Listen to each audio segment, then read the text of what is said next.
आप सभी का दिल से मैं यहाँ पे स्वागत करता हूँ। माफ़ी भी चाहता हूँ कि आपको पहले हमने वक्त दिया था 4:30 बजे का, पर कुछ कार्यक्रम की व्यस्तता के कारण जब मुझे लगा कि थोड़ा आपको वेट करना पड़ जाएगा, इसलिए मैंने एक सेकंड मैसेज निकलवा के 5:30 बजे का टाइम आपको दिया।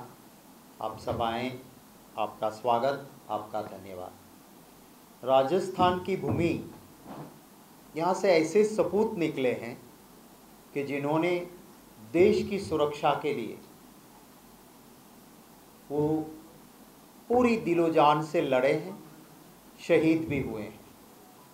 मैं खुशकिस्मत हूँ कि आज जब आपके बीच में प्रेस कॉन्फ्रेंस करने आ रहा हूँ, तभी आज ही सुबह मुख्यमंत्री जी के साथ राजस्थान के 2 वीर सपूत, एक नायक राजेश कुमार चोटिया और दूसरे शहीद हेतराम गोदारा, ये दोनों की मूर्ति का अनावरण,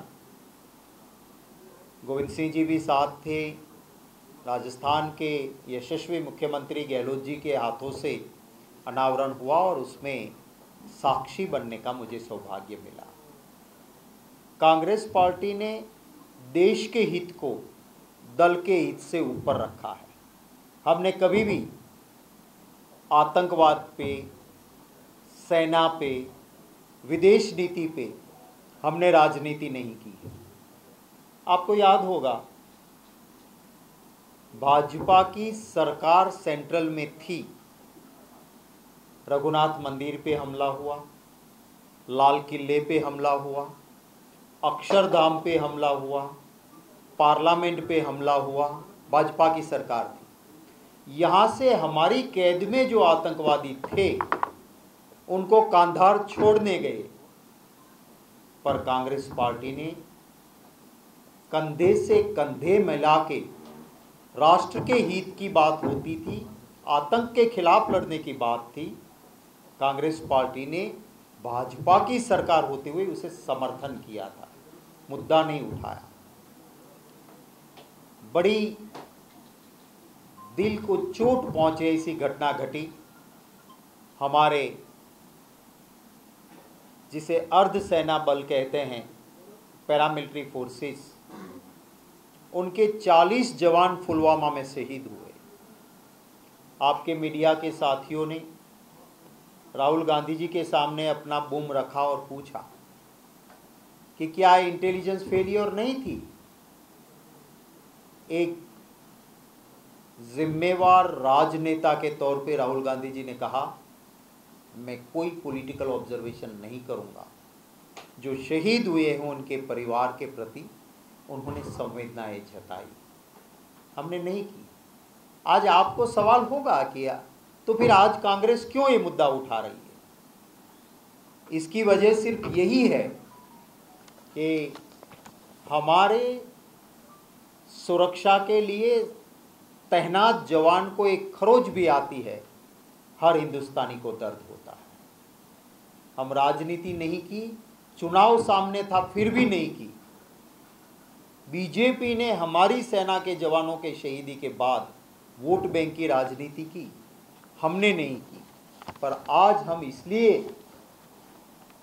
कुछ मांग कर रहे हैं प्रधानमंत्री जी से, क्योंकि हमारी सेना के 18वें chief of army Shankar Roy Chaudhary ji, जिन्होंने इंटरव्यू देते हुए सवाल खड़ा किया, जिनकी एक डॉटलेस कैरियर रही है, शंकर रॉय चौधरी जी ने बहुत स्ट्रेटेजिक पॉइंट्स पे अच्छे से ड्यूटी बजाई है। वो कहते हैं कि क्यों इन जवानों को जो सेंसिटिव जोन पाकिस्तान से सटा हुआ हाईवे था, वहाँ से इतना बड़ा काफिला लेके आप क्यों गए? जोन सैनिटाइज क्यों नहीं था? जामर क्यों नहीं लगे थे? इतना सारा काफिला क्यों निकला? ये कोई पॉलिटिकल एलिगेशन नहीं। 18th chief of army staff, हमारे आर्मी के सबसे बड़ी पोस्ट पे रहे हुए एक ईमानदार सच्चे ऑफिसर शंकर रॉय चौधरी जी ये कहते हैं, तो हम इस वक्त पे मांग करते हैं कि प्रधानमंत्री जी आप चुप मत रहिए। आपके बनाए हुए गवर्नर साहब ने भी ये मुद्दा उठाया। शंकर रॉय चौधरी जी कहते हैं कि एयरलिफ्ट क्यों नहीं किया गया।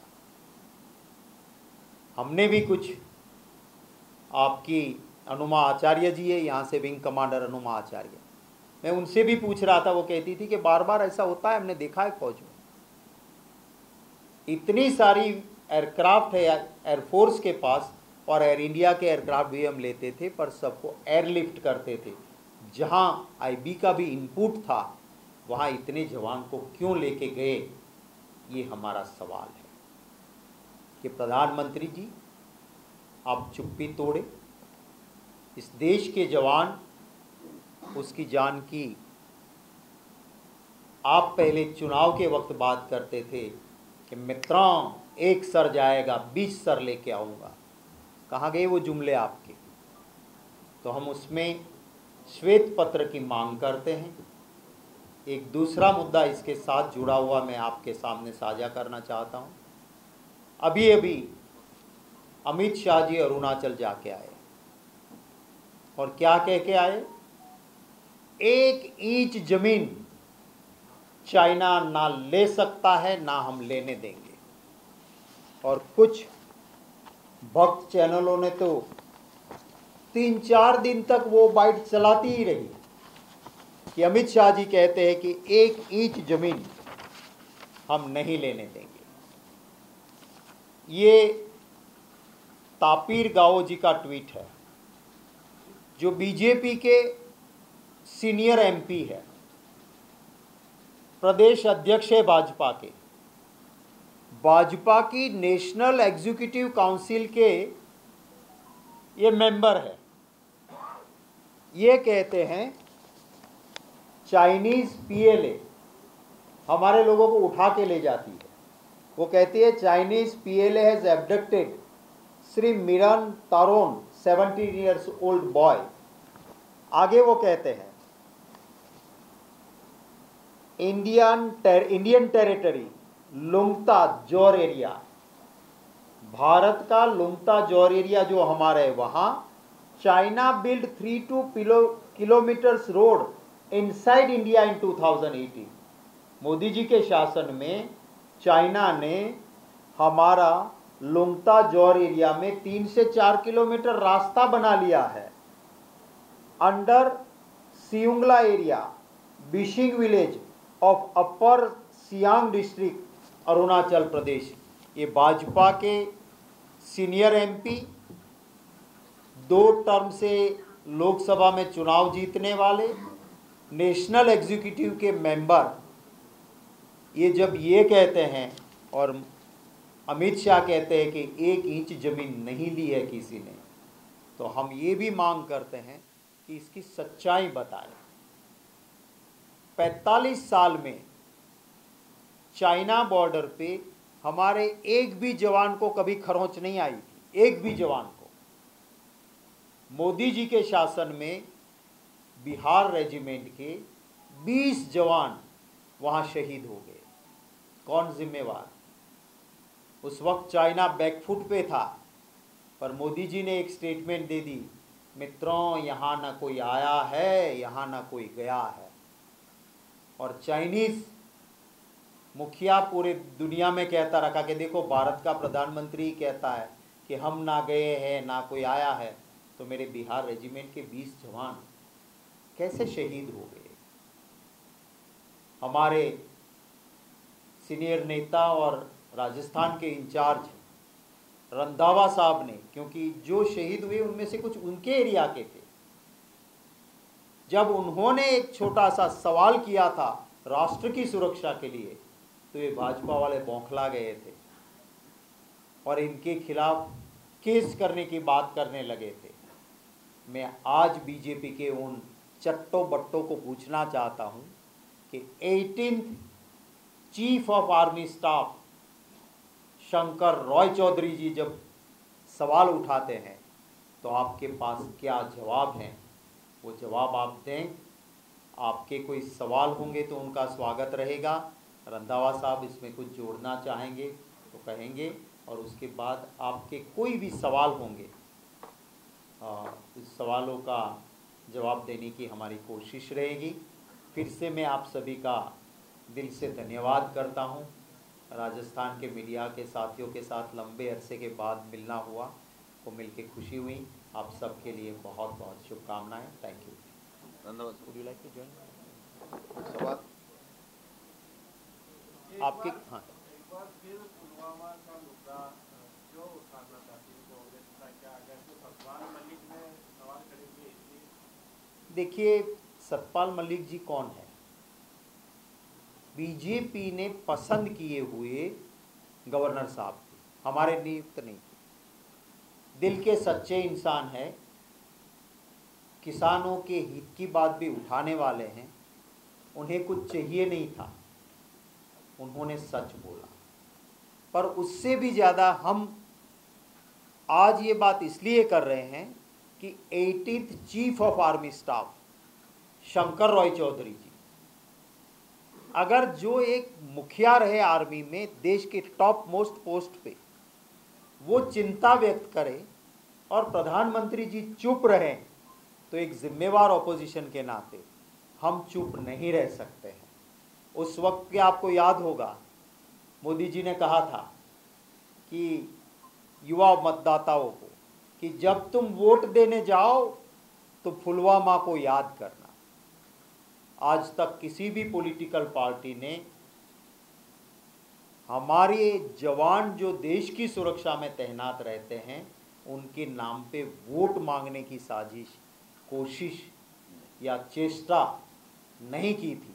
तो आज हम ये मुद्दा, क्योंकि चीफ ऑफ आर्मी स्टाफ कुछ कहते हैं और प्रधानमंत्री चुप रहते हैं, तो हमें एक और ये चाइना में कहते एक इंच ज़मीन नहीं, और उनका एमपी नेशनल काउंसिल का मेंबर कहता है कि 3 से 4 किलोमीटर रोड बना ली चाइना ने हमारे अंदर, तो हमें एक जिम्मेवार विरोधी दल के नाते मुद्दा उठाना पड़ रहा है। और कोई? यस, विपक्ष का कहना है, सत्तारूढ़ पार्टी के लोगों का कहना है कि जब ये राज्यपाल थे तब उन्होंने क्यों नहीं इस विषय को उठाया। साथ ही ये वही सत्यपाल मलिक है जिन्होंने बोफोर्स के समय राजीव गांधी पर आरोप लगाया था, वही जनता पार्टी बनाकर देश में बड़ा भगंडर खड़ा कर दिया था। क्या उसकी बात पर विश्वसनीयता रखी जा सकती है? क्योंकि वो 89 वाला सत्यपाल मलिक है और आज भी वो सत्यपाल मलिक दूसरी बात कह रहा है। देखिए, पहली बात तो ये है कि मैं 18th chief of army staff की बात करता हूँ। शंकर रॉय चौधरी जी इस देश की सेना के सबसे बड़ा मुखिया रहे हैं। चलो, सत्यपाल मलिक जी उनके बनाए हुए गवर्नर साहब थे, पर उनकी बात का नहीं जवाब देना है तो ठीक है। पर चीफ ऑफ आर्मी स्टाफ, सबसे बड़ी पोस्ट पर आर्मी में रहे हुए इंसान, जब ये मुद्दे उठाते हैं तो प्रधानमंत्री जी उनका जवाब क्यों नहीं देते हैं? ये सत्यपाल मलिक जी ने खुद कहा कि मैंने फ़ोन करके कहा था, उन्होंने 1-2 इंटरव्यूज़ भी दिए थे उसी वक्त पे जब गवर्नर थे, कि इसको एयरलिफ्ट करना चाहिए था, ये गलती है, ये फेलियर है। उस वक्त भी उन्होंने कहा था, पर उनको कहा गया कि कुछ और बात है, सत्यपाल भाई तुम चुप रहो। तो ये क्यों कहा गया था उस वक्त पे? और अगर हमारे किसी मुद्दे पे, बोफोर्स पे 20 सवाल उठाया, आज भी सवाल उठाया, यही दिखाता है कि इंसान सवाल उठाते हैं तो उसकी विश्वसनीयता और बढ़ती है। हमें बोफोर्स में कुछ छुपाना नहीं था। हमारे ऊपर इतने आरोप, हमारे देश के प्रधानमंत्री को पूरी दुनिया ने मिस्टर क्लीन का बुरी टाइटल दिया था, ऐसे राजीव गांधी जी को बदनाम करने के लिए बोफोर्स का मुद्दा भाजपा लाई। वो खुद शासन में थे और हाईकोर्ट ने कहा कि बोफोर्स में राजीव गांधी का 1 पैसे का करप्शन नहीं है। ये खुद भाजपा शासन में थी दिल्ली में, तब ये साबित हुआ टॉप मोस्ट जुडिशरी में से कि राजीव गांधी ने 1 रुपया नहीं लिया। और जब कारगिल का युद्ध हम जीते तो उसके बाद एक अंग्रेजी अखबार में उस युद्ध को लड़ने वाले एक हमारे फोर्स के अफसर ने आर्टिकल लिखा कि कारगिल उस हाइट पे लड़ाई लड़ी हमने, इस ठंड में हम लड़ाई लड़े जहां कोई वेपन काम नहीं आता था, एक बॉफोर्स गन थी जिससे हम कारगिल जीत पाए।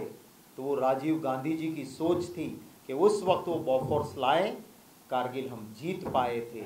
और इतने साल रहने के बाद बॉफोर्स में क्लीन चिट राजीव गांधी जी को मिली, 1 रुपया किसी ने नहीं खाया था, वो साबित हुआ, ये हकीकत है।